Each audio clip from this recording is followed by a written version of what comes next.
સુરતની વીર નર્મદ દક્ષિણ ગુજરાત યુનિવર્સિટી દ્વારા એક અનોખી પહેલ કરવામાં આવી છે, જેમાં યુનિવર્સિટી નવું ભવન બનાવતા પહેલા સ્થળ પર ગીર ગાયો રાખી સેવા કરશે, જેથી સકારાત્મક ઉર્જા ઉત્પન્ન થશે। ત્યારબાદ યુનિવર્સિટી દ્વારા કામધેનુ ચેર બનાવી ગાય પર સંશોધન કરવામાં આવશે। 27 કરોડ રૂપિયાના ખર્ચે નવું ભવન બનશે, ત્યારે તે પહેલા 5 જેટલી ગીર ગાયોને યુનિવર્સિટી લાવી 3 મહિના જેટલી રખાશે, જેથી આગામી મહિનામાં ગાયો લાવવાની કવાયત શરૂ કરાશે। પ્રણામ। આપણી વીર નર્મદ દક્ષિણ ગુજરાત યુનિવર્સિટીમાં રાષ્ટ્રીય શિક્ષણ નીતિ 2020 અંતર્ગત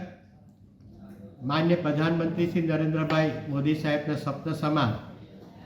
ભારતીય સંસ્કૃતિને ઉજાગર કરવા માટે આપણી યુનિવર્સિટી વિસ્તારમાં આવેલા 1600 કિલોમીટરમાં આવેલા 1.5 કરોડ નાગરિકોને ભારતીય સંસ્કૃતિને અહેસાસ કરાવવા માટે અમે જ્યારે અમારું નવું વહીવટી ભવનનું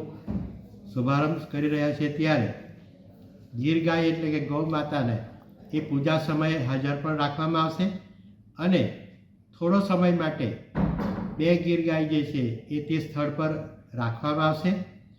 અને યુનિવર્સિટીએ જ્યારે કામધેનુ ચેરની સ્થાપના કરી છે, ત્યારે ગૌ માતાનામાંથી જે નીકળતા પદાર્થોના સંદર્ભમાં સંશોધન કરવું, એ પદાર્થોના સંદર્ભમાં અભ્યાસક્રમમાં દાખલ કરવું, એના સંદર્ભની અંદર એન્ટરપ્રેન્યોરશિપ એટલે કે એની અંદર રહેલા વિદ્યાર્થીઓમાં એક કૌશલ્યને